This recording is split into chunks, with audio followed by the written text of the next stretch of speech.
Good morning. Welcome to NTD. Good morning. Here are today's top stories. Nuclear fusion, military upgrades, and space exploration. President Biden and Japanese Prime Minister Kishida are keen to strengthen ties in the face of Chinese regime aggression. A discrepancy over Israel's impending invasion of Rafah. The Prime Minister says a date is set, but the Defense Minister tells the U.S. a date is not set. We speak to an analyst about why that could be. An appeals judge rejects former President Trump's bid to delay his so-called hush money trial for the third time this week, and a 5-month prison sentence handed to former Trump Organization CFO Ellen Weiselberg as part of a plea deal. NTD's Arlene Richards has the update. Illegal immigrants will no longer be welcome in the state of Iowa. Hear about a new law signed by Governor Kim Reynolds. Boeing faces more scrutiny in the 737 MAX 9 door plug probe. What investigators are looking for in this round of interviews. A bloody crime of the Chinese Communist Party, an innocent group of spiritual people murdered for money. A documentary screening that left attendees in shock. Salt. Eating too much isn't good, but not enough can be especially harmful, even threatening your life. Learn how to avoid being deficient in this vital mineral from a nutritionist.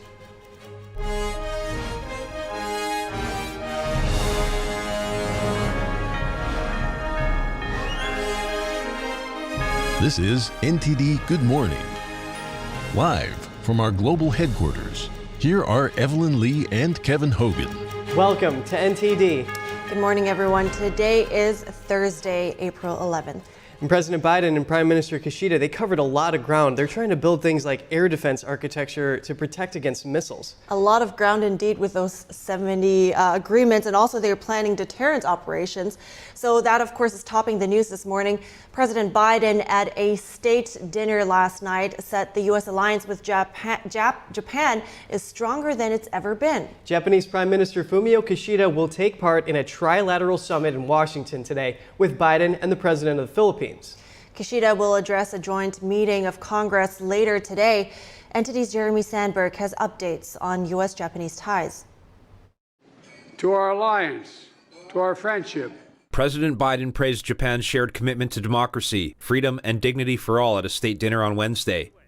And today, without question, our alliance is literally stronger than it has ever been. Japanese Prime Minister Fumio Kishida toasted the Japanese-U.S. relationship, concluding with a line from Star Trek. To boldly go where no one has gone before. The leaders announced a collaboration for space exploration, including for moon missions earlier in the day, and unveiled a joint partnership to accelerate nuclear fusion. The Department of Energy says the partnership will focus on scientific and technical challenges and expand work between U.S. and Japanese universities, labs, and private companies. President Biden on Wednesday also announced joint steps to upgrade military command and control structures in Japan, meant to deter or counter Chinese regime aggression in the Pacific region. Representative Adrian Smith told NTD's Capital Report the U.S.-Japan relationship is absolutely vital. Especially given the neighborhood that they face every day with China, with North Korea, with Russia, adversaries seeking to undermine freedom and opportunity in any country they can, and Japan is certainly front and center right there. Congressman Jack Bergman told NTD the opportunity to cooperate with Japan is absolutely outstanding. Whether it comes to submarines, quantum computing, AI, hypersonics. Bergman says an agreement with a technologically advanced country like Japan would send a message. It will show the world in those other countries who would like to, if you will, partner with the U.S., that we are the kind of partner, as opposed to China, who is a partner that wants to take from you. They give a little, but they take a lot. So this is an opportunity for the Biden administration. Australia, Britain, and the U.S. on Monday said they were formally considering working with Japan through their AUKUS security pact. The U.S. is holding a trilateral summit with Japan and the Philippines on Thursday. Senators Bill Hagerty and Tim Kaine introduced a bipartisan bill Wednesday that would give the Philippines $2.5 billion to boost defenses against CCP pressure. Jeremy Sandberg, NTD News.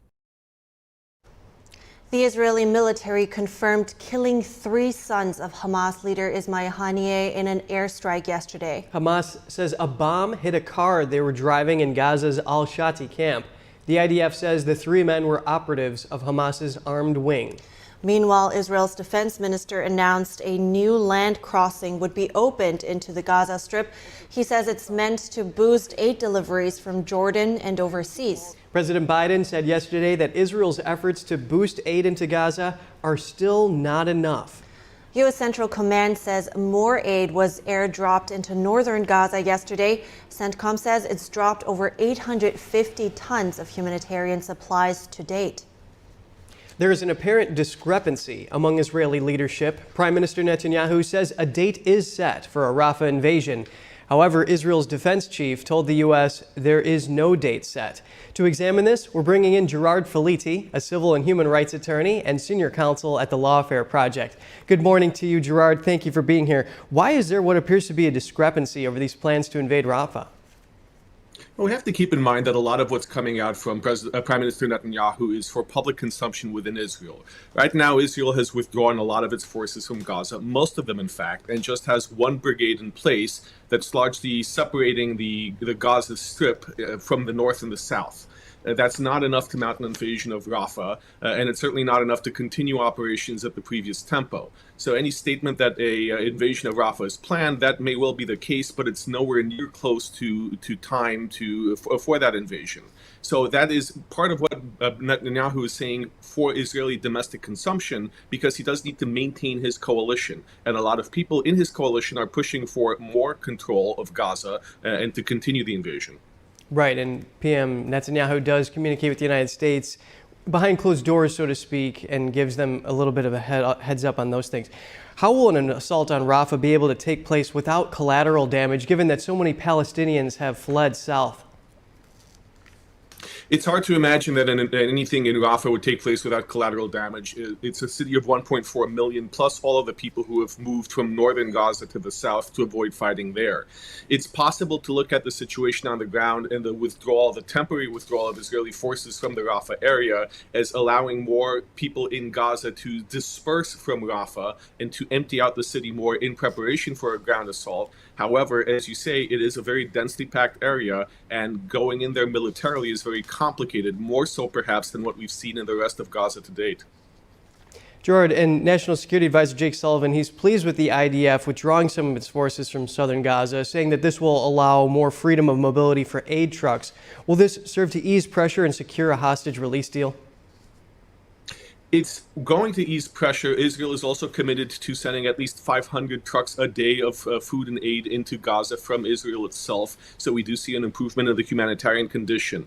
In terms of hostages, Hamas has announced that it can't even find the location of 40 hostages of the over 100 that are still held in order to have a ceasefire negotiation or to continue with a ceasefire negotiation. This is very troubling because it shows that Hamas is losing control even of its own forces and can't identify what's going on with hostages. Apart from the toll that it's taking on its families, this is making continued negotiations very difficult. And even at this point, Sullivan says that the United States has not seen a credible and executable plan to account for civilian evacuation of Rafah ahead of that invasion. What do you expect to happen next year? Well, we expect to see Israeli forces repositioning. We expect to see a continuation of the air assault on Hamas positions in Gaza, especially in the Rafah area.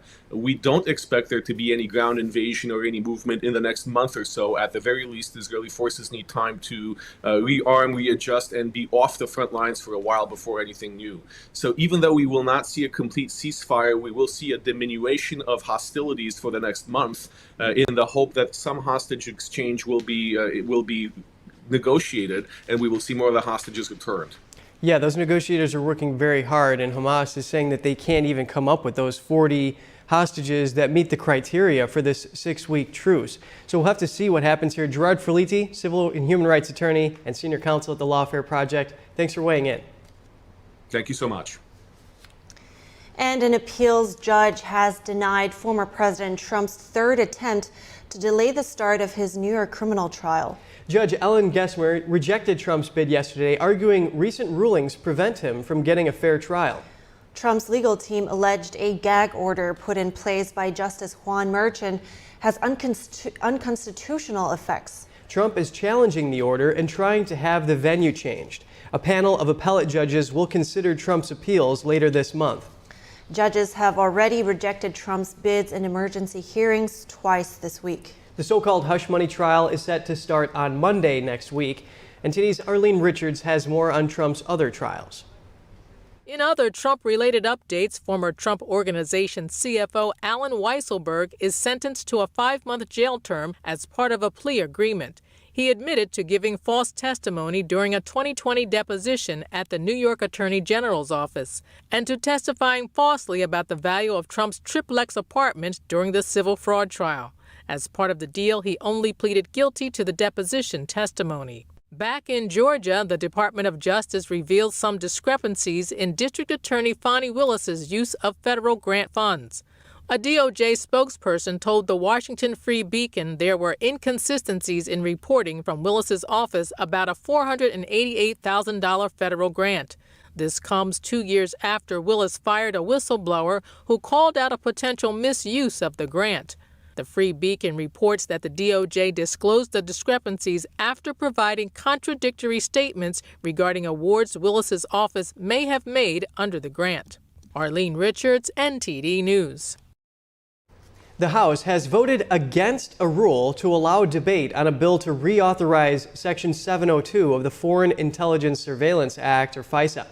NTD's Washington correspondent Luis Martinez has more on the story. Wednesday's rule vote was the third attempt by the House of Representatives to renew the surveillance powers that expire on April 19th. The Foreign Intelligence Surveillance Act allows the intelligence community to surveil communications of foreign nationals outside of the U.S., even if those communications are with U.S. citizens. 702 allows us to stay a step ahead of foreign actors located outside the United States who pose a threat to our national security. Look, I think personally, I think there are real civil liberties concerns, and I think that Americans generally want to know that they have privacy rights. If there are national security concerns, there should be a warrant process that is actually fair and done in a way that's responsible. Speaker Mike Johnson has urged his Republican colleagues to vote in favor of the reauthorization of the FISA Act. The bill, as it currently stands, has 56 amendments that would further regulate intelligence gathering compared to the previous FISA reauthorization. These reforms would actually kill the abuses that allowed President Trump's campaign to be spied on. That FISA is needed. I understand. I believe that there are safeguards, and I trust the chairman of that committee that he put the safeguards in so that what happened to President Trump won't happen to any other American. On a post on Truth Social, former President Donald Trump urged House Republicans to kill FISA. The former president has alleged that the Surveillance Act was used illegally to spy on his campaign. Representative Marjorie Taylor Greene, the Republican from Georgia, posted on X on Wednesday saying that, and I quote, "Johnson already fully funded the DOJ that wants a death sentence for Trump. Is he going to continue to give the deep state the tools to kill Trump?" Remember, Representative Marjorie Taylor Greene submitted a motion to oust Speaker Johnson over 2 weeks ago. On Tuesday, she sent a letter to House Republicans urging them to support that motion. And on Wednesday, she reiterated her calls to House Republicans to oust Speaker Johnson. But it's pretty clear and obvious and being whispered among the conference. Mike Johnson does not have the support of the conference. Wednesday's vote marks the 6th time Speaker Johnson has lost a rule vote on the House floor. It is expected that the bill will be reintroduced under suspension of the rules this Friday. Reporting from Washington, D.C., Luis Eduardo Martinez, NTD News. Coming up, missile and drone attacks on power facilities across Ukraine this morning. We have the latest in the ongoing war in Ukraine. In hostage negotiations, there's a big problem. Hamas can't produce 40 hostages that meet the criteria. What does this say about the number of hostages who are still alive? A diplomat's former advisor weighs in.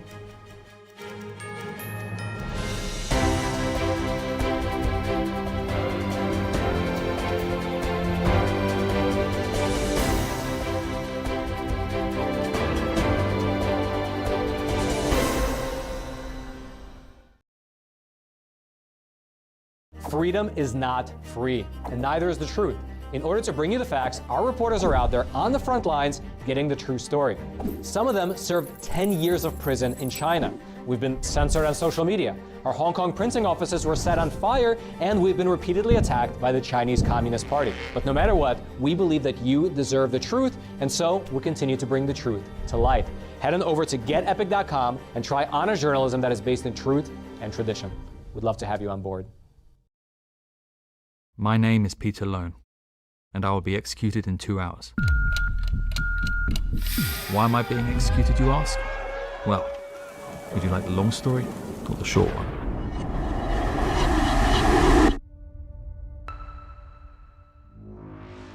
Once a man lost to the night. Are you a good person? No. If you guys died today, where would you guys go then? I don't know. How about none of your business? Get lost. A drug runner walking on the path to destruction. Forced to pay the price for his sins. I sentenced all of you to death by firing squad. You're in this rotting jail for one reason and one reason alone. You're discarded pieces of trash. Shut up! Get in there. This isn't America. You don't wait 30 years for you to die. Here, we get the job done. Confronted by anger, surrounded by despair, he stood facing the abyss. Do it! But in the darkest hour, a light shone through. Redemption called his name.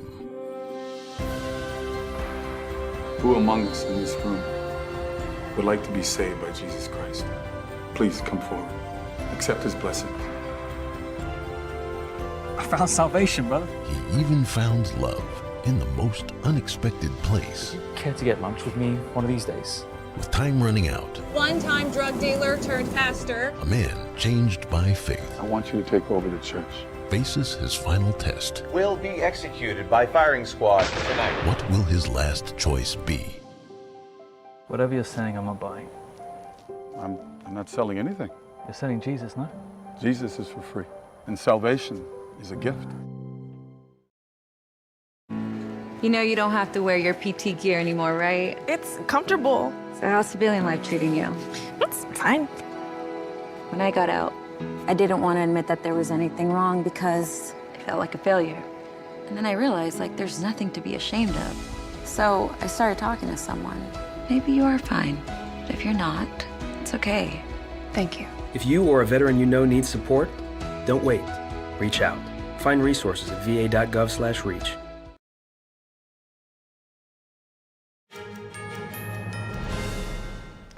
Thanks for staying with us. The global information environment leveraged by a communist regime. A House panel yesterday examined the Chinese Communist Party's malign influence at the United Nations. NTD's Sam Wong has the story. From COVID origin to human rights abuses, the House Foreign Affairs Committee on Wednesday zoomed in on Communist China's malign influence in the United Nations. Even though China's financial contributions to the UN remain comparatively small, the CCP has become adept at manipulating the UN system for its own advantage. What was once a defensive, snapping turtle posture has been replaced with Xi Jinping's wolf warrior foreign policy. At a House hearing on Wednesday, Congressman Chris Smith said China's human rights abuses often get swept under the rug due to the regime's coercive tactics at the United Nations, and the victims include Uyghurs, Christians, and Falun Gong practitioners. The repression of religious freedom, the pervasive use of torture, and they are doing a full court press at the United Nations to cover it up, as they did with the Universal Periodic Review. Another topic at this hearing, the origin of COVID-19. At the beginning of the pandemic, Beijing authorities silenced whistleblowers and left open both domestic and international travel. By the time the regime started to acknowledge the outbreak, cases had already begun to pop up around the world. The WHO's communications and actions were influenced by political considerations rather than grounded in public health and the need for impartial dissemination of information. In 2021, the World Health Organization said it was very unlikely that the COVID-19 virus came from a lab, but the agency later rebuked China for hiding data linked to the virus's origin. The WHO was accused of regurgitating Beijing's talking points, most notably it one-sided sources from Chinese authorities, saying there was no evidence of human-to-human transmission. There has been no other kind of recent infectious disease that has come out in the last several decades that over so many years we've been unable to trace? I think it's pretty clear that it came out of a lab. I think it was a military operation. Lawmakers said the U.S. must shore up relations with democratic allies to counter the CCP's repression, both at home and abroad. Reporting from Capitol Hill, Sam Wang, NTD News. Ukrainian officials say Russia launched a major drone and missile attack on its power facilities earlier today. Authorities say the strikes damaged energy facilities across 5 regions. Officials say around 200,000 people lost electricity. Ukraine's Air Force commander said air defenses took down 18 incoming missiles and close to 40 drones. Ukraine's military says over 80 missiles and drones were used in the attack. Kyiv is asking the U.S. for Patriot air defense systems. Ukrainian President Volodymyr Zelensky wrote on Telegram that Ukraine needs air defenses and other support, not eye-closing and long discussions.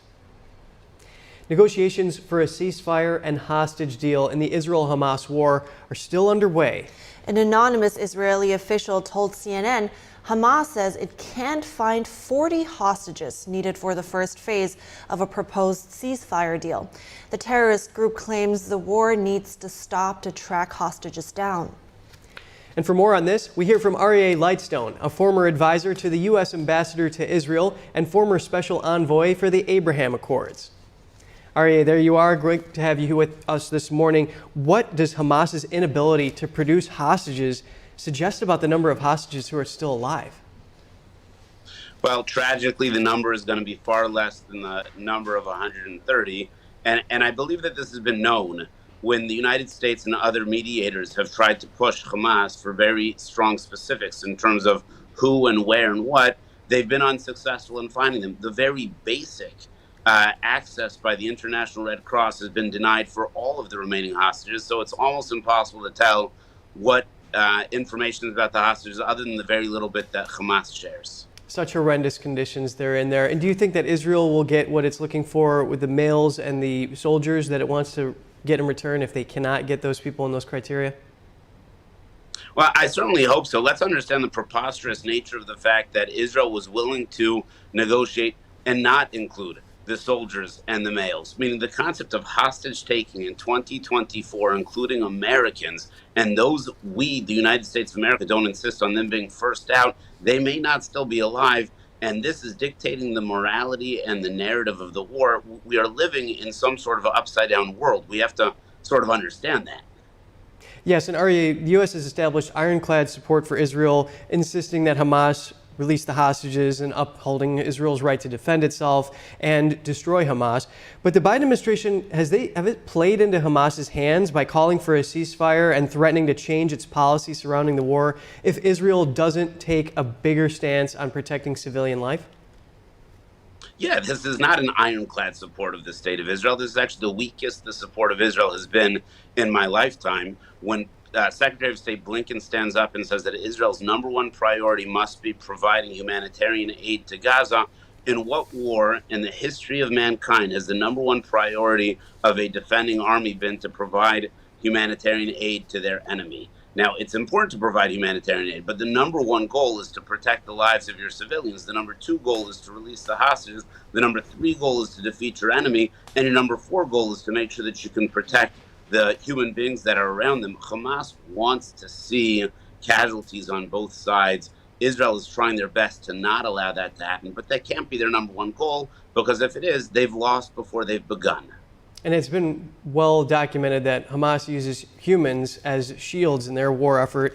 And also, according to Fathom Journal, there's a lot of doubt cast on the actual death toll numbers that Hamas puts out, given the sources, because it has one source, which is the hospitals and the actual Gaza Strip, and then also these reliable media reports, quote unquote, and they say it's very unlikely that 70% of those killed are women and children only. The head of the Central Command has landed in Israel. What can we expect from U.S.-Israeli cooperation in preparing for and responding to what is thought to be a certainty that Iran will strike? Well, I think that this will test the mettle of the United States of America. Will it do what we've always done, which is to stand with our allies amongst threats that are more significant than they're capable of handling on their own? And I would tell you that I'm skeptical. I'm truly skeptical what the United States of America will do in this particular case. And Israel on its own, if need be, certainly will defend itself. And if it needs to strike Iran directly, I believe it will do that as well. And that's all in response to that alleged strike by Israel in Syria, taking out those Iranian generals. And it's clear, according to Bloomberg, that Iran will use these high-precision strikes to take out military and government assets inside of Israel. R.A. Lightstone, it was great talking to you, former advisor to the U.S. ambassador to Israel and former special envoy for the Abraham Accords. Thank you. Stay with us. The South takes a beating with severe storms spawning tornadoes and demolishing buildings. Video of the fierce weather and its aftermath. Boeing facing more scrutiny in the 737 MAX 9 door plug probe.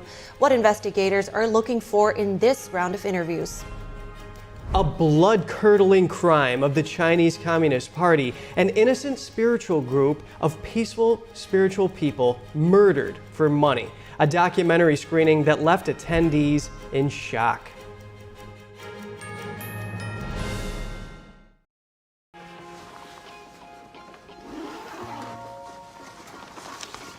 How'd it happen? She showed up dead on arrival. This never gets easier. It does when you call CarShield before your car breaks down. Look at these prices. The camshaft, transmission, engine. Don't people know? A plan through CarShield could protect up to 5,000 parts and systems. You hate to see it. An out-of-warranty car is gonna break down eventually. Right, which is why they need a plan through CarShield. Those expensive repair bills get paid and at the mechanic of their choice. They're notifying the family. Poor guy. He doesn't even know what's coming. Another victim of senselessly expensive repair bills. Can't save them all. But we can keep trying. Didn't have to end this way. If he'd have just called CarShield before his car broke down. Exactly. Protect yourself from the unprecedented rise in cost for parts and repairs. Call now to save money with your price lock guarantee. Call 800-429-5128.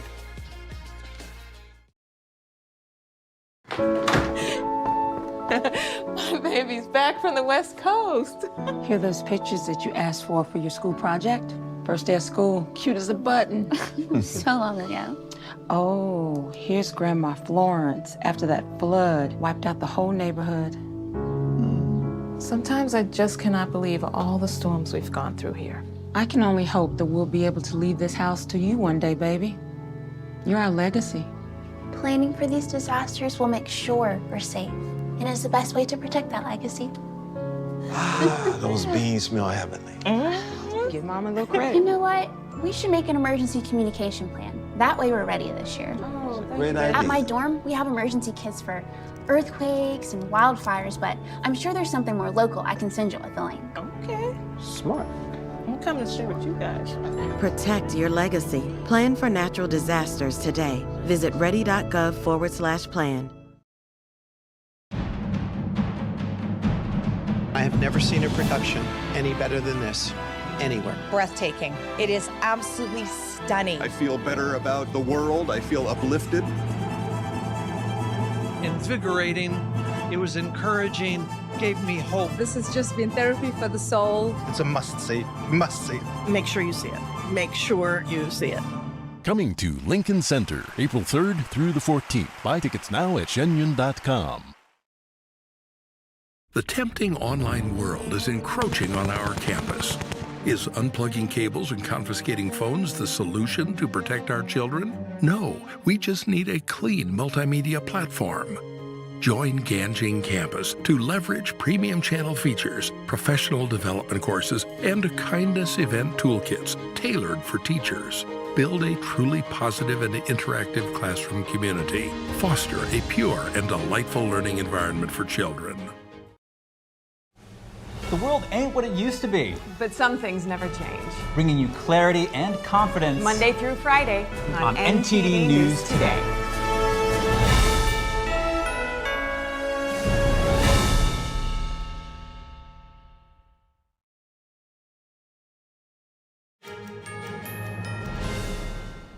Welcome back. Chaos broke out at a Muslim celebration in a Philadelphia park yesterday. At least 3 people were shot and 5 were arrested. Around 1,000 people gathered in a park to celebrate Eid al-Fitr, which marks the end of the Muslim holy month of Ramadan. Police say at around 2:30 p.m. local time, two groups in the park exchanged gunfire. Police don't believe the shooting was connected to the religious celebration. Officers caught 3 male and 1 female suspect and recovered 4 weapons from them. 3 of the 4 suspects are juveniles. An officer engaged with a 15-year-old male suspect, firing and striking him in his shoulder and leg. Police say the suspect was carrying a gun. He was taken to the hospital and is in stable condition. A teenage girl was hit by a patrol wagon during police response to the shooting and fractured her leg. Police say she's also in stable condition. 1 person was taken to the hospital with a gunshot wound to his stomach. Another was hospitalized with a gunshot wound to his hand. Police say they are both in stable condition. At least 30 shots were fired during the incident. An investigation into the motives of the shooting is ongoing. A former Cornell University student has pleaded guilty to posting threats to kill or injure Jewish people online. The Justice Department said yesterday that Patrick Dye is being held accountable for threats of violence against members of the Cornell University Jewish community. Officials say Patrick Dye used the internet to make horrific threats to kill and injure Jewish students at Cornell. As part of his guilty plea, Dye admitted he posted threatening messages to the Cornell section of an online discussion forum in October 2023. Dye threatened to stab and slit the throat of any Jewish man he saw on campus and assault and throw off a cliff any Jewish women he saw. He also threatened to behead Jewish babies. In one post, Dye threatened to bring an assault rifle to campus and shoot all Jewish people. A sentencing hearing is scheduled for August 12th. Dye faces a maximum penalty of 5 years in prison. Now over to weather. Severe storms spawned a tornado that demolished buildings in one Louisiana city yesterday. The stormy conditions were part of a severe weather system that pounded communities across much of the South. In Slidell, Louisiana, multiple people were injured and first responders were scouring neighborhoods after reports of a morning tornado strike.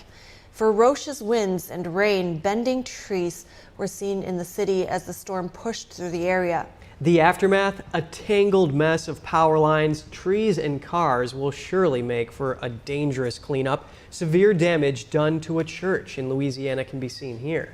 Authorities said first responders had to rescue people trapped in one heavily damaged apartment building. And in Houston, Texas, a tire shop was destroyed after a tornado briefly touched down.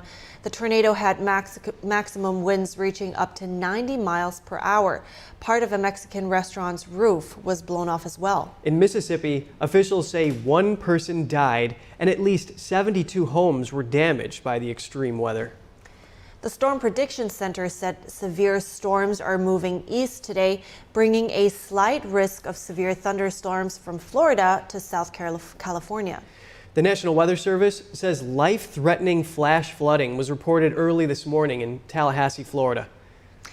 And moving on, the National Transportation Safety Board is conducting a new round of interviews with Boeing and FAA personnel this week. The interviews are part of a probe into the door plug blowout on a 737 MAX 9 in January. NTSB Chair Jennifer Hamady said yesterday that investigators were back at the 737 plant in Renton, Washington. Hamady said the NTSB is looking for other instances where a door plug was opened and closed to make sure that those records are available. She said investigators want to make sure those other instances are documented. Investigators are also looking at Boeing's safety culture. Hamady said Boeing and investigators still don't know which personnel worked on the Alaska Airlines plane that suffered the emergency. The NTSB has still been unable to interview the door plug team manager who has been on sick leave. The Justice Department has opened a criminal investigation into the emergency. The Senate passed a resolution yesterday that could overturn a federal agency's rule. The rule requires states to measure and set declining targets for vehicle emissions on national highways. The Federal Highway Administration rules were declared unlawful last month by a federal judge, but that decision might be reversed on appeal. While the Senate voted in favor of the resolution, the House has yet to vote on it. Republican Senator Shelley Moore Capito said the administration lacked authority to write the rules. She said the vote sends a clear message that senators will continue holding the administration accountable for executive overreach. The White House said President Biden would veto the measure if it's sent to him. Republicans would likely be unable to muster enough votes to overturn a veto. Iowa authorities will soon have the power to arrest and deport illegal immigrants previously denied admission to or removed from the United States. Iowa Governor Kim Reynolds signed a new law yesterday expected to take effect on July 1st. Under the law, it will be a state crime for someone to be in Iowa if they have outstanding deportation orders or were previously removed from the United States. Reynolds says Iowa's new law is a direct result of the Biden administration's failure to enforce U.S. immigration laws. Under normal circumstances, the federal government is responsible for enforcing immigration laws. However, Reynolds says President Biden refuses to deport people who come into the country illegally. Texas recently passed a similar law to the one in Iowa, but it's now stalled in court after a challenge from the Department of Justice. Over to China, the Chinese Communist Party and its sinister crime of murdering innocent people to sell their organs took center stage yesterday at a documentary screening and panel discussion. NTD's Daniel Monahan has more on the showing of medical genocide, hidden mass murder in China's organ transplant industry, and reactions to the screening. The screening took place at Goldie Beacom College in Delaware. There were multiple speakers at the event, including William Huang, a Falun Gong practitioner who survived persecution for his spiritual beliefs in China. Falun Gong, also known as Falun Dafa, is a spiritual discipline introduced to the Chinese public in 1992 that encourages people to live by the principles of truthfulness, compassion, and forbearance. By 1999, the practice had become enormously popular in China, with 70 to 100 million people having taken it up. The CCP, which took Falun Gong's popularity and focus on morality as a threat to its political power, launched a nationwide persecution targeting the practice in 1999. In 2019, the China Tribunal, led by an independent expert panel in London, concluded that the CCP has been forcibly harvesting organs from prisoners of conscience for years on a substantial scale, with Falun Gong practitioners being the principal source of human organs. Those in attendance at the screening praised the documentary.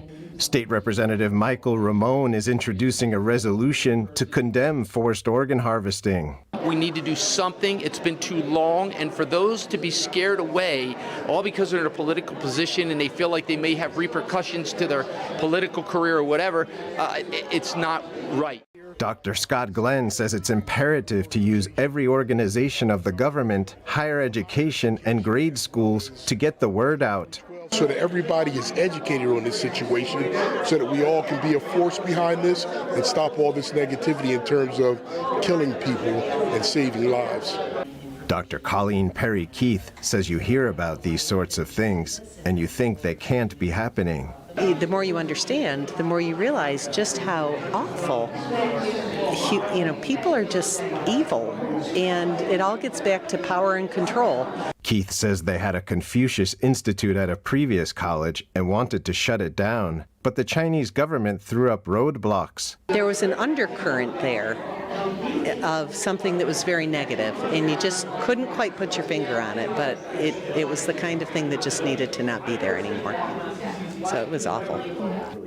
U.S. Senate candidate Eric Hansen says it's shocking how few people in the U.S. know about the multi-billion-dollar organ harvesting industry in China and its victims. And the fact that there have been no laws passed really to a large extent to stop it, and that it just keeps going on, that's really disturbing.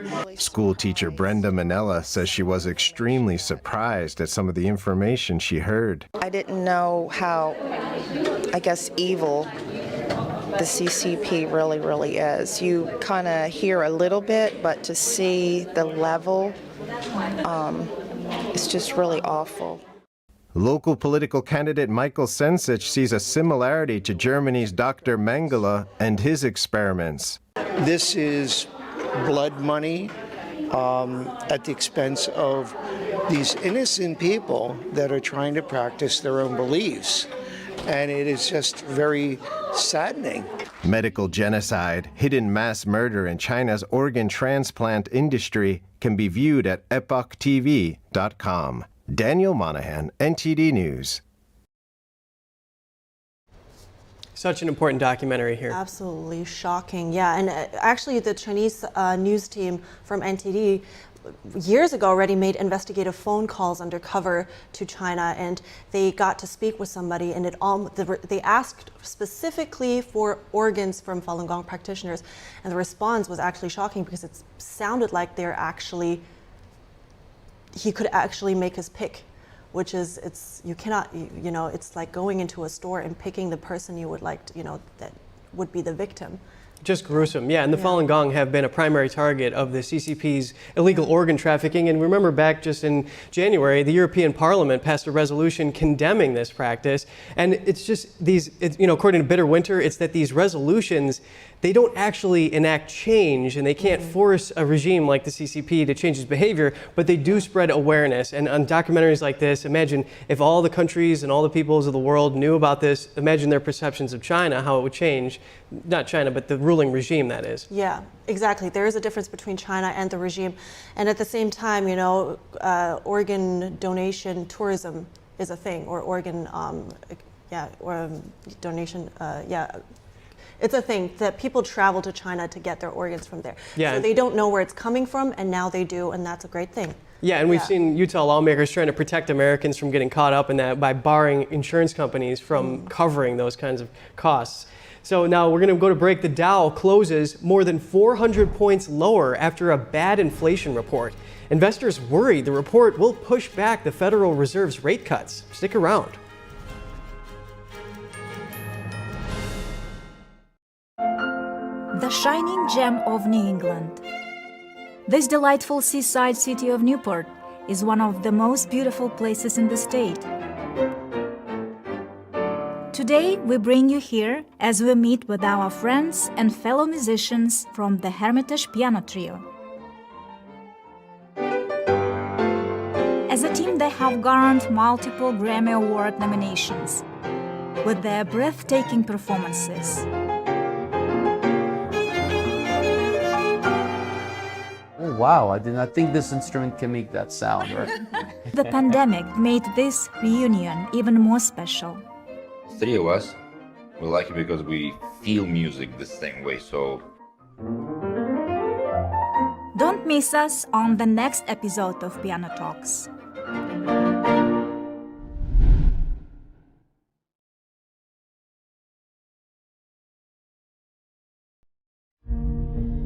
Do you ever wake up and realize your life has no purpose?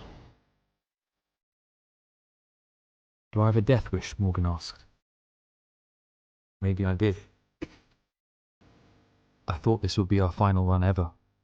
We had made millions and millions of dollars, but God had other plans.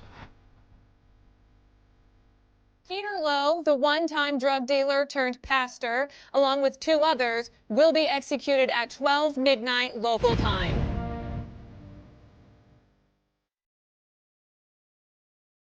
The next day, something strange happened. Someone came up to me and gave me this flyer about Jesus.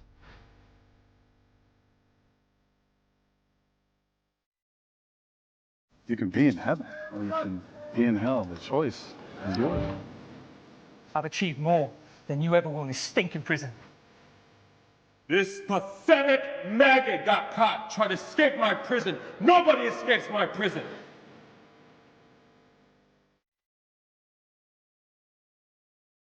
He's a changed person. He's a new man. I found Christ in here, and he forgave me. My name is Peter Lowe, and I will be executed in 2 hours. Why am I being executed, you ask?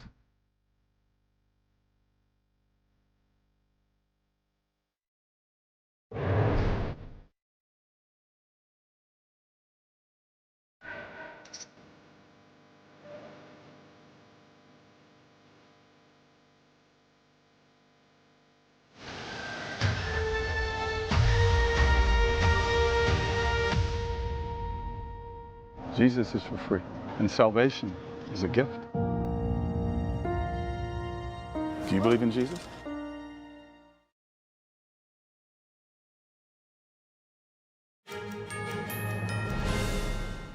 Welcome back. We have NTD's Business Matters host Don Ma with us now to give us the latest updates from the financial world. What's happening on Wall Street, Don?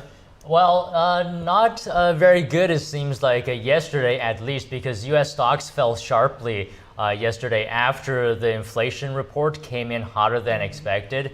So notably, the blue chip Dow Jones closed 422 points, or 1% lower, and S&P 500 lost 1%. NASDAQ Composite also fell by 0.8%. So U.S. consumer prices, it seems like, picked up again, at least last month, surging to a 3.5% increase for the 12 months ending in March. And markets fell because investors worry that this hotter than expected report will potentially push back the Federal Reserve's timeline for the rate cuts it's been hinting at that would come this year.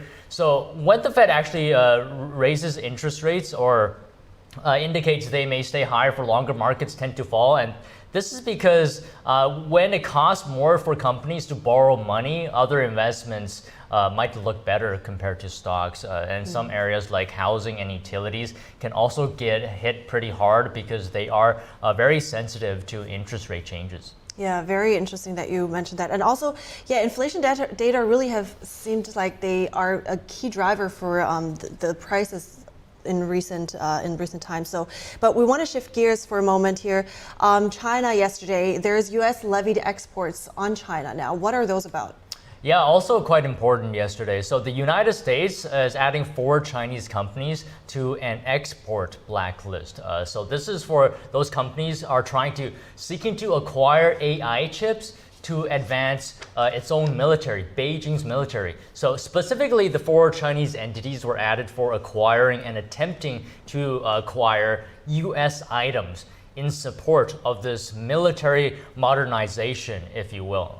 So this is according to a U.S. official yesterday, and the Commerce Department said that the companies involved with providing AI chips to China's military modernization programs and military intelligence users, so these companies are engaged in this action. So the United States also restricted exports to 5 companies. It said were helping produce and procure drones for use by Russia in Ukraine and by Iran-backed Houthis in Red Sea shipping attacks. So pretty important here. Very serious stuff here, Don. And just late last year, that's when the United States and Chinese military communications were picking back up again, but there are still a lot of tensions over Taiwan and also the South China Sea. Let's shift gears here and talk about the FCC. They're trying to make it easier to shop for internet plans. Give us the details on that. Yeah, that's pretty interesting too. Yesterday when I saw this news, so starting from Wednesday, the FCC is going to begin requiring new labels that detail what you expect to pay. So this is something similar to actually nutrition labels that you see on, for example, cereal boxes. Quite interesting here. So typical download speeds and information about the internet provider's policies are going to be listed in the same way that you see this on nutrition labels. And the agency is hoping that this transparency will give consumers basic information here about different broadband options in a way that's easy to understand and bring some of the fine print, such as early termination fees and data caps, into focus as well for consumers. And these so-called consumer broadband labels will be offered both online and in stores as well in both English and Spanish. So we'll see how the reaction is for this. Well, yeah, I mean, I think that's great because it can be so much time and effort to compare all these services.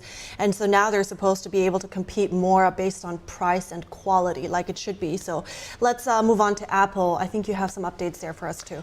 Yeah, something interesting because Apple appears to be shifting from China to India for its iPhone production. So a new report by Bloomberg shows that the tech giant now assembling about 1 out of 7 iPhones in India.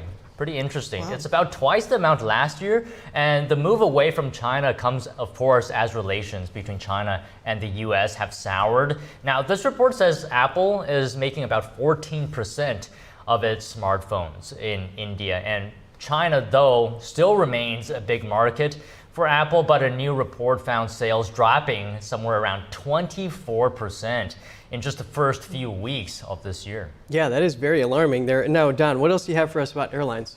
Yep, so one more here about German airline Lufthansa, and yesterday it has suspended flights to Tehran due to the situation in the Middle East. So the region is on alert for possible Iranian retaliation for a suspected Israeli airstrike on Iran's embassy in Syria. So the countries in the region and the US have been preparing for a possible attack by Iran since April 1st, when Israeli warplanes were suspected of the bombing. Lufthansa says it's suspended flights to and from Tehran from April 6th until at least April 11th. So Lufthansa and its subsidiary Austrian Airlines are the only two Western carriers operating international flights into Tehran, which is mostly served by Turkish and Middle Eastern airlines. And the US and its allies believe major missile or drone strikes by Iran or its proxies against military and government targets in Israel are imminent. That's according to a Bloomberg report yesterday, which cited US and Israeli security sources. Yeah, it's quite alarming, actually. Yeah, what really raised questions, I think, was that an Iranian news agency had published a report that was saying that the airspace was closed for military drills, and then they deleted it and denied that they ever posted something like that. So that was weird. All right, but thank you so much, Don Ma, host of NTD's Business Matters. We appreciate your updates, as always. Thank you. Thanks, Don. Coming up, what's your sodium intake? Eating too much salt isn't good, but not enough can be especially harmful, even threatening your life. Coming up, a nutritionist explains the keys to maintaining an electrolyte balance and doing away with deficiency problems. I was born into the wrong body, Mom. I was astounded by what they were teaching. Child Protective Services did show up at my house. Parents are fearful of losing custody of their children because they say the wrong thing. Risks? No risks. We got everything covered, I assure you, Mrs. Connors. They don't want anyone to know the truth. I can't stay quiet about this anymore. It's destroyed my health. We're pushed into silence.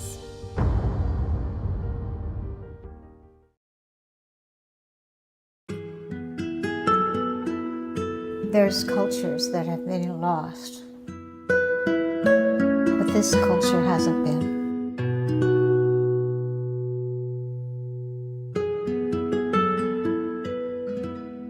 The artist is showing us our sense of who we are, where we came from.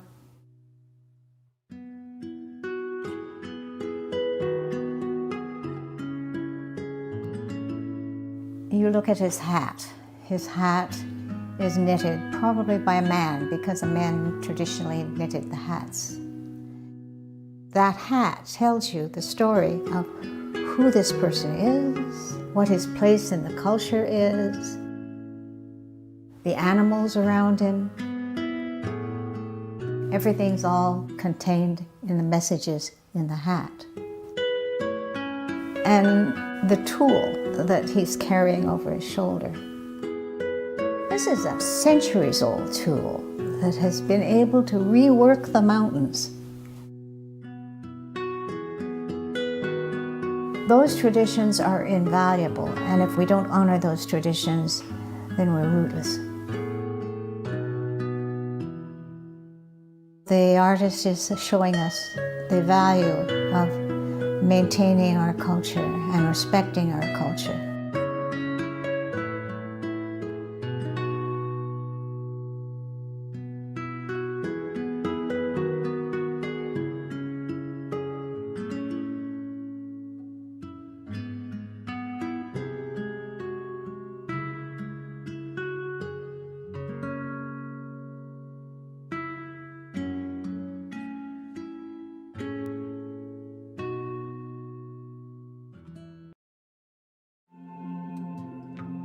When I was growing up, my mom was extremely tidy. We were trained to put things back where we got them from. One day, when I walked into my mom's house, I felt like I walked to someone else's house. There was stuff everywhere. And just growing up the way I grew up and to see this transition was very alarming. When Shen talked to me, it was a wake-up call, and that's when I went to the doctor.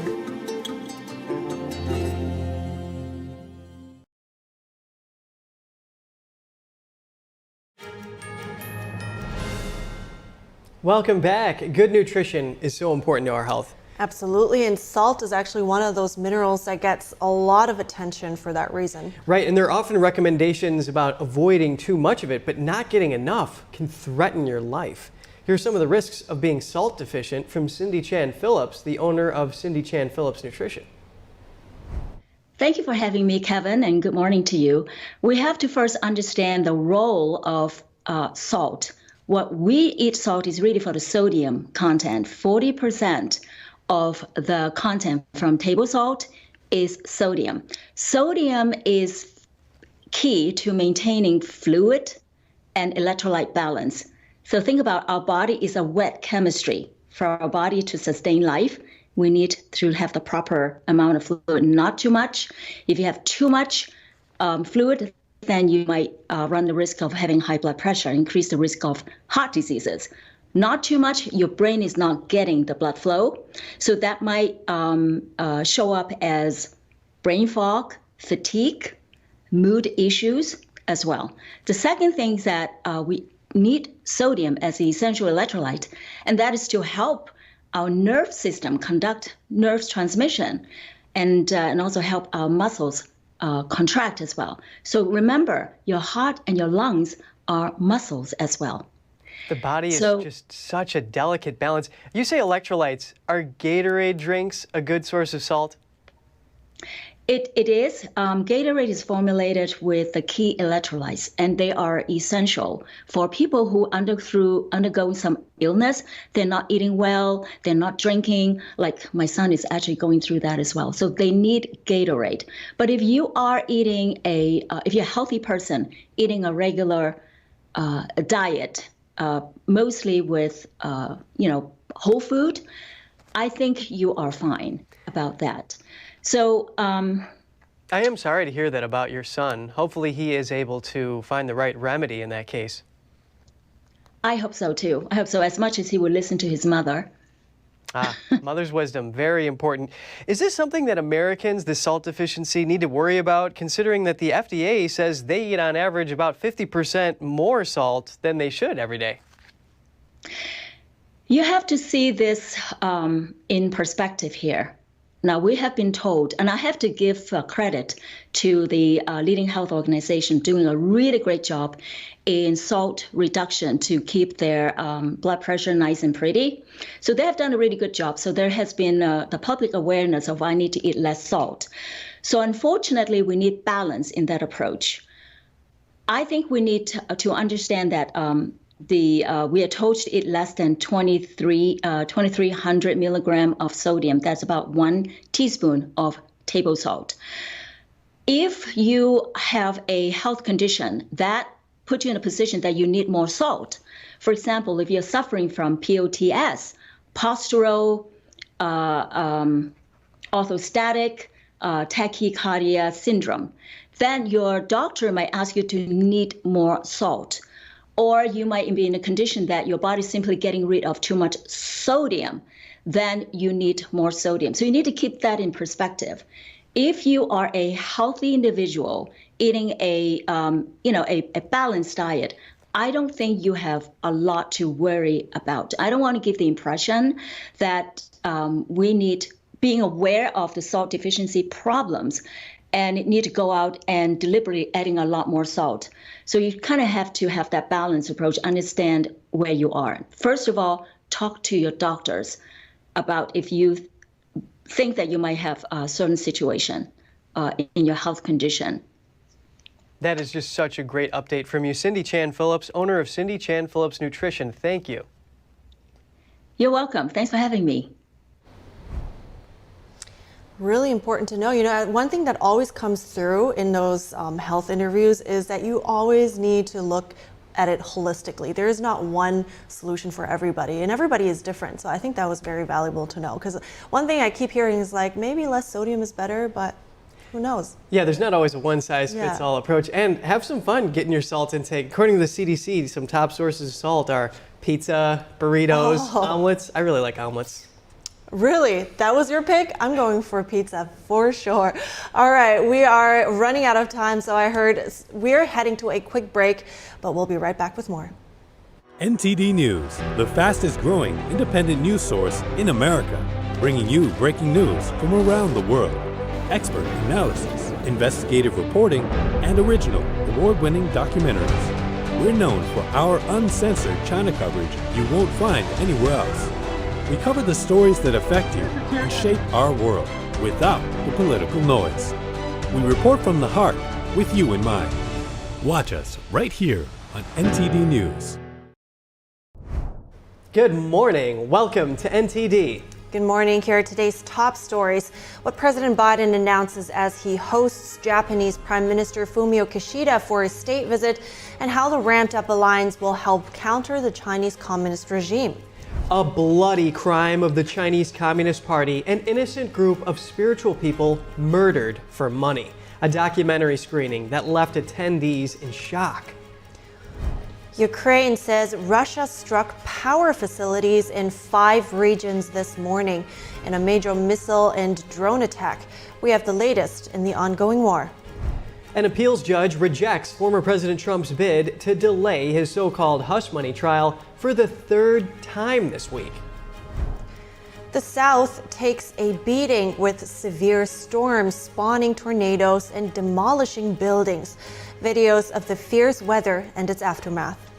Geneva is hosting its famous Watches and Wonders show this weekend. It showcases watches across all price ranges. See the latest and greatest watches ahead of the show.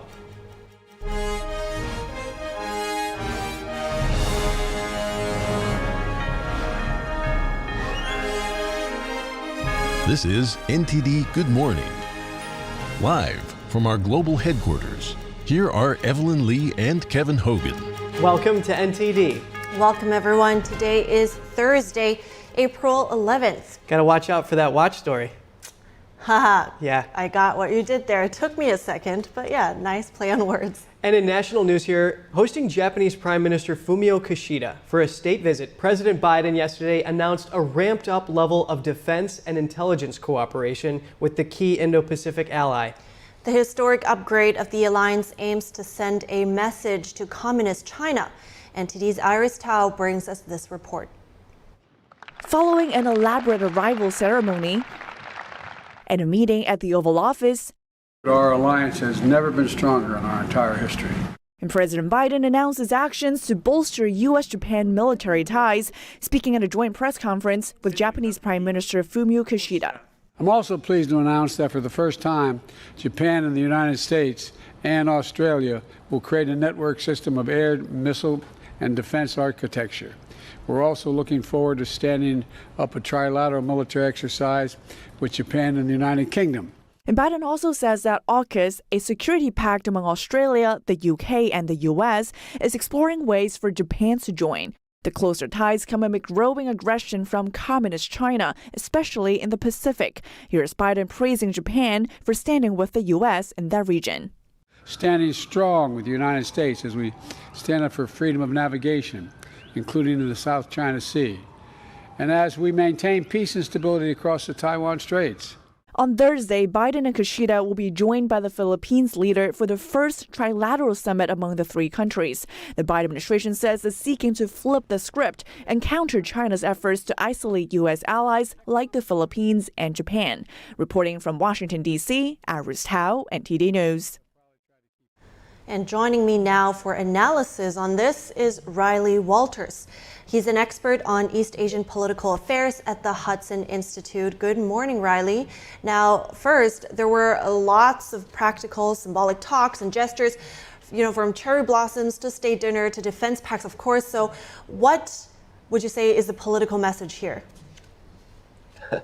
You're right. There's a lot to unpack from this visit. I think the number one message is that the U.S.-Japan alliance is now a global alliance. It's not just the United States helping support Japan's own defense. Japan wants to become more integrated into the United States, into Australian, into English security architecture around the world. And certainly China is, I think, at the forefront of all of our country's minds. And so how to better integrate Japan into our own defense systems is really important. So I think that's really what this message is. It's how do we build this bilateral alliance into a multilateral alliance for the future. All right, so these are some of the political potential steps they're working towards. And, the U.S. and Japan, they already have a relationship.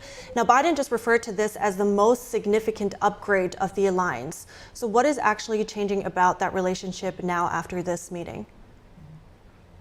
There's quite a few things changing. The first is they're negotiating about how to change the command architecture in case there's ever a conflict. It's integrating our defense systems, our defense industries, helping support not just our own domestic companies, but Japan's domestic companies.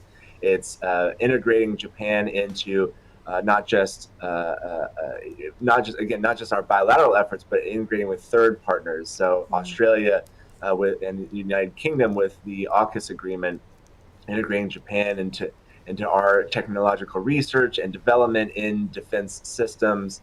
And so that's really just one of the aspects of this summit. There's so many others that touch on economic, social, and cultural as well that go beyond just the defense that really are important to consider, given that when we think about the China threat, it's not just defense, it's not just military threat. It touches things like social, economic, and otherwise. Right, absolutely. And of course, like you mentioned, China is definitely in the backdrop of this. How do you think China is looking at this? And do you think we'll see any strategical action from their side? Well, I'm sure they're concerned. Japan is their neighbor, and of course, the host of the most U.S. forces abroad. I'm sure they're concerned that this could in fact increase our deterrent capabilities, deterring China from being more aggressive, not just in the East China Sea, South China Sea, but elsewhere globally. And so how they will respond to this point, I think it's kind of up in the air. I'm sure they're considering different ways, whether it's economic or militarily. Of course, they do believe economic coercion, for example, is a new tool that can be used to punish countries that they don't politically agree with, and so maybe we'll see some action there. But for now, it seems that it's pretty quiet. It is kind of hard to respond to this kind of high-level summit, especially since it's not over yet. We of course have President Marcos visiting today as well, and so we'll see the outcome of that summit as well. And I'm sure Beijing is watching all of this. Right, and we just have a few seconds left. I hope we have that time. I just wanted to ask about Taiwan as well. And will they be looking at something in terms of its security?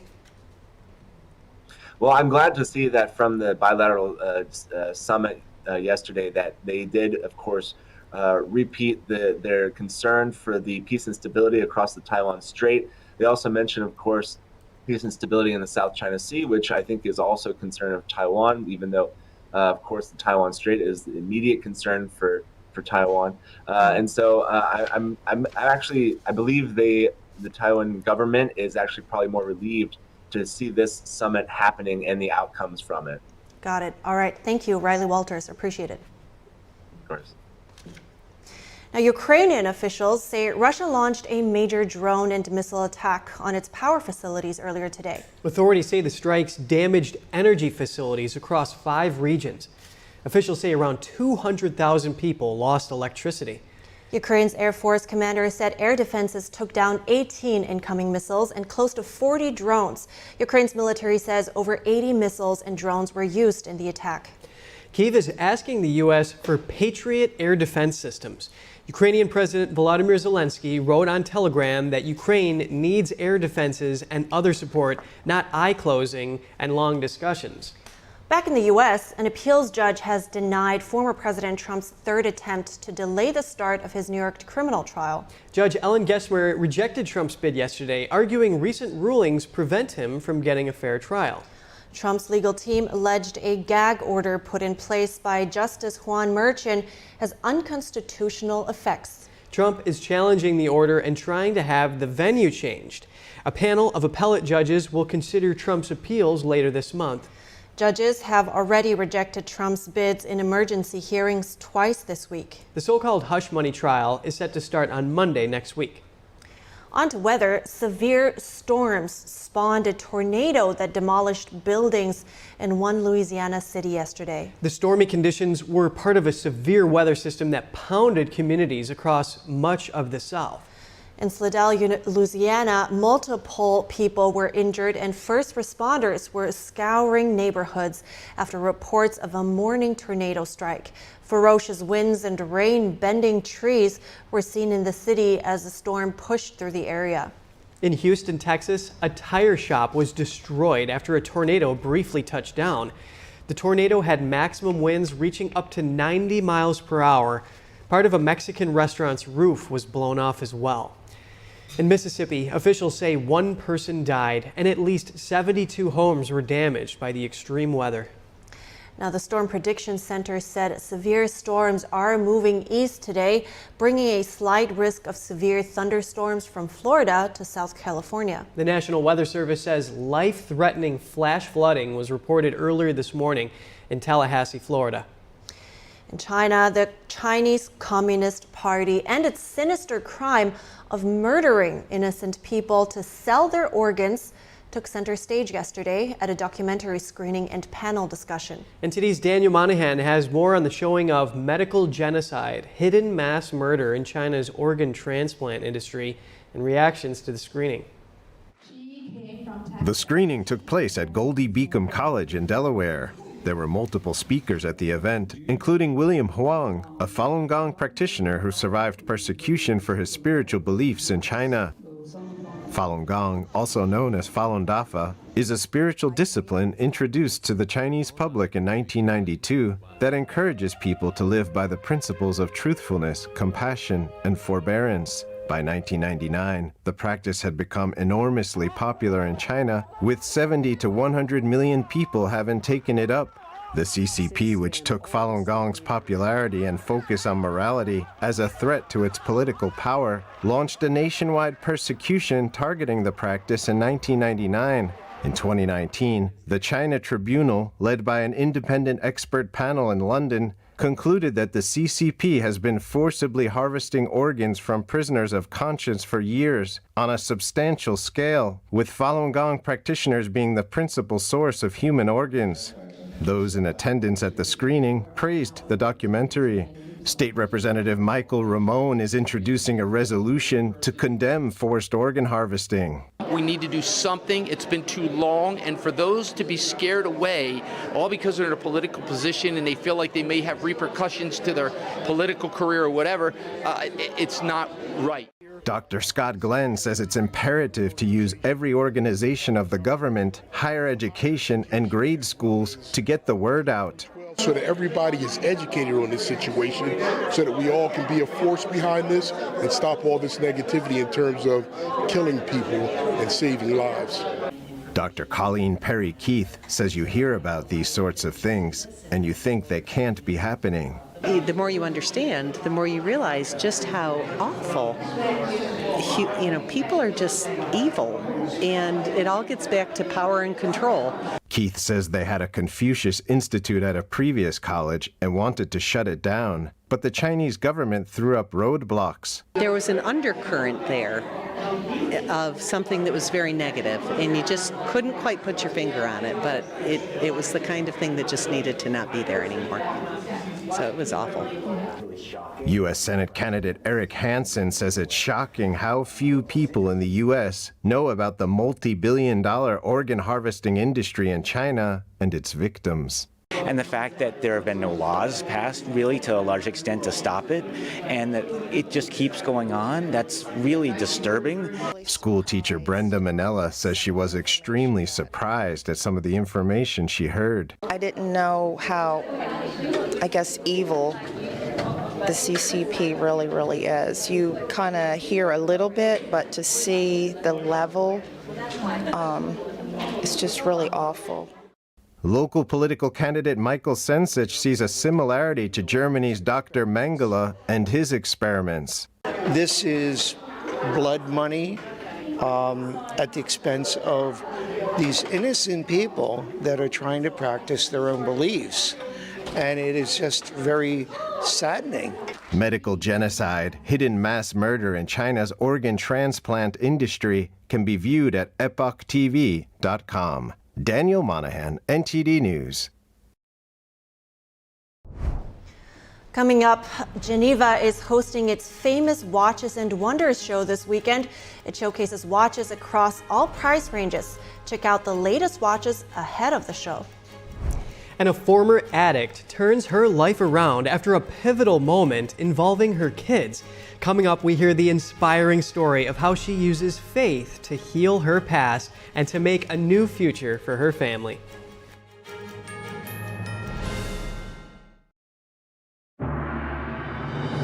More than just beautiful dance. It's a touch of the divine. More than just legends. It's the beautiful culture and wisdom of China before communism. More than just a performance. It's an experience that awakens the soul. Lincoln Center, NJ-PAC, State Theater, Purchase, and Stamford. Starting March 28th. Tickets at shenyun.com. My name is Peter Lone, and I will be executed in 2 hours. Why am I being executed, you ask? Well, would you like the long story or the short one?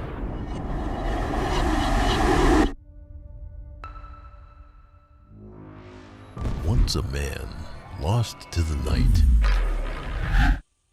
Are you a good person? No. If you guys died today, where would you guys go then? I don't know. How about none of your business? Get lost. A drug runner walking on the path to destruction. Forced to pay the price for his sins. I sentenced all of you to death by firing squad. You're in this rotting jail for one reason and one reason alone. You're discarded pieces of trash. Shut up! Get in there. This isn't America. We don't wait 30 years for you to die. Here, we get the job done. Confronted by anger, surrounded by despair, he stood facing the abyss. I'll kill you! Do it! But in the darkest hour, a light shone through. Redemption called his name.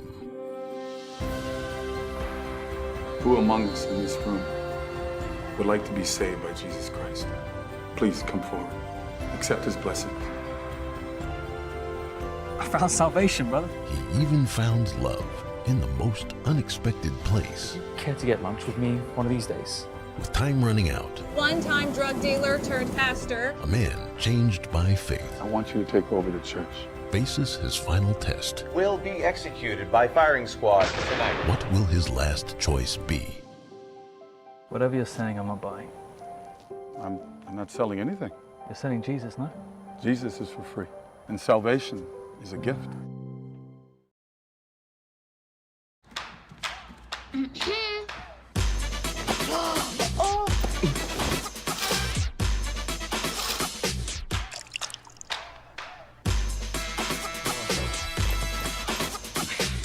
You're not gonna get it all right.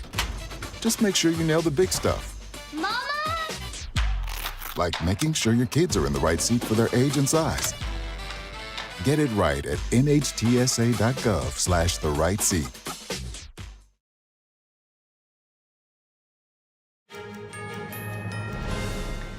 Good to have you back. Now let's talk about watches. What do you look for in a watch? Is it elegance, functionality, or perhaps a classic design? Yeah, being able to keep time reliably, I think, is a good one. Yeah, the Swiss watch industry's biggest annual trade show returns to Geneva this week.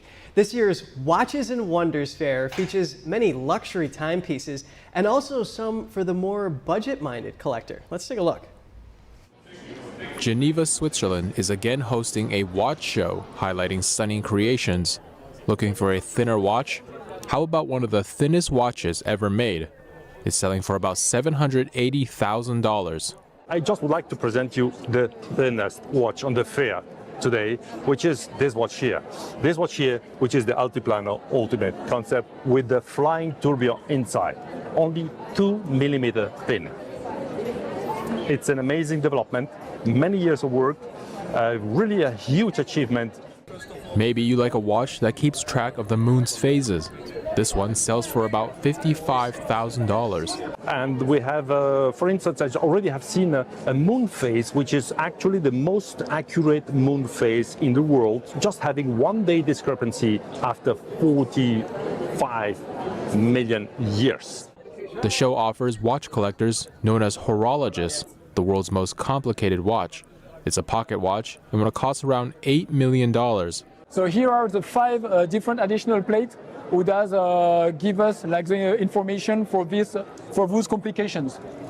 The advantage of this display is that we can put them on top of each other in order to see like the amount of components who does create this forest of complication hosted in this watch. Again, 2,877 spare parts, 245 stones, and for the indication, 31 hands and 9 discs. While the show highlights luxury watches, companies are also showcasing models selling for about $1,000 to $3,000. The price range, which we consider very important in the market right now, is in between 1,000 and 3,000, where the end consumer are looking for a nice, elegant, and refined timepieces. And there is the demand, there is a high demand for this price segment. This year, the general public is being offered better access than ever before. The Watches and Wonder 2024 show will open its doors for 3 days, up from 2 last year, from April 13th through the 15th. That 2mm watch is absolutely insane. I think it's crazy. I've never seen. How do you even fit all the gears inside? I know. That is a great achievement. And that $8 million watch, I don't know, I think I'd go out and buy a car instead. Oh, yeah, an $8 million car, why not? But I'm interested to see more of it. It looks like if it's something that is expensive for its art and for its inner life, I'd be interested. Not so much if it's like for the glitz and glamour outside of it. I'm not paying for the diamonds. Yeah, and if you can afford an $8 million watch, okay, you can probably afford a nice car too. That's but anyway, they say the watch is the man's only accessory that he can really wear. Oh. So it's kind of important for guys. Yeah, I'm sure it depends, but yeah, it can be, yeah. And Hodinkee, the publication on watches, they show that symmetry and versatility are also really important. So something to keep in mind when you're picking that timepiece. And for you, if you're looking for something very accurate, maybe a chronograph is for you. It can, it tells the time by the 0.000010001 second. Precise. So, yeah. I like it. Something for you to keep in mind. All right. In today's inspired story, though, we have overcoming addiction. It is always a challenge. But for one couple, the challenge proved worthwhile as they work together to keep each other on the straight and narrow with help from above. Now their mission is to share their stories with others struggling with addiction. For Jackie Polk, life was chaotic, with a family history of addiction and the untimely passing of her dad when she was just 19. She felt isolated and drowned herself in drugs and alcohol. I lived like that for a really long time until I finally got myself into a position that I never really expected myself to be in an abusive relationship and kind of trapped in that place. And I felt like a different person. I didn't recognize myself. I didn't know who I was. I was doing things I wasn't proud of. I was doing things I never thought I would do. And then my kids got taken away. And that was heartbreaking and hard and miserable. Her kids being taken away from her marked a turning point in Jackie's life. I knew in my heart I was a good mom. I just was struggling and I needed help. And I didn't know where to find that help. And oddly enough, it came in the form of my kids being removed from my care, which, yeah, you're right. It's hard to really describe the emptiness and the hurt and the pain in that situation. Although I was the one that caused it, it was unbearable. Then fate led her to meet her husband Sean, himself a recovering addict. Together they kept each other in check, working towards their goal of staying sober. Jackie says it was God who brought them together and who helped them find the strength to change. Today, I still have that strength, that power. God's behind me, God's within me, guiding me to serve a bigger purpose. And I believe that's what I'm doing here. I believe that's why I was given the strength to fight as hard as I did. And the strength beyond that, a lot of people have strength to fight back and get clean, but the strength to continue to tell my story and relive it and to share with whoever needs to hear it, without guilt, without embarrassment, without shame. After 7 months of being sober, Jackie could see her twin sons for half the week. Then in April of this year, the couple were blessed with another child when Jackie gave birth to their son Lawson. Jackie feels her purpose now is to help others struggling with addiction. I was spared in multiple situations in my life, not by me. That was by a higher power, the creator, that was God, giving me the chance to go forward. And I truly believe it was in order to share my story with other people now, to give them hope and let them know that it's possible to get better. It's possible to change your entire life. Her simple message for others going through tough times with addiction is, do not give up. Not to give up. I mean, I know that's a phrase that's been used so many times, but that looks different. That looks different for everybody. You know, not giving up might mean just making it through the day. Not giving up on the possibility of what is in the future. And I know how heavy that feels in the moment of when you feel like you're drowning, but not giving up on the fact that, or on the possibility that your life can be something entirely different. Ultimately, Jackie says one doesn't need to be a victim of circumstances. One can take control and create the life that one wants.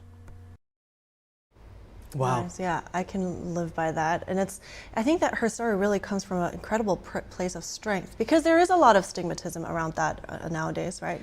Well, yeah, that's a good mom right there, being able to overcome that and then helping out so many other people. Yeah, and I hope more people can find that grit in them, because, yeah, I'm a firm believer that, you are your own best chance to help yourself out of difficult situations, and because outside help sometimes only goes so far, right? Yeah, and it definitely comes from within, that determination. And there is something to be said about that higher power being used to stay sober, because the NIH says 73% of the treatment addiction programs actually have a spiritual element to them. Oh, very interesting. Huh, good to know. All right, on that note, we're wrapping up our show right here again, but be sure to stay tuned for NTD's News Today broadcast that's starting at 10 a.m. Eastern Time. And for round-the-clock original news coverage, visit us at ntd.com or download our NTD app. That's right. Thanks for watching. I'm Evelyn Lee. And I'm Kevin Hogan.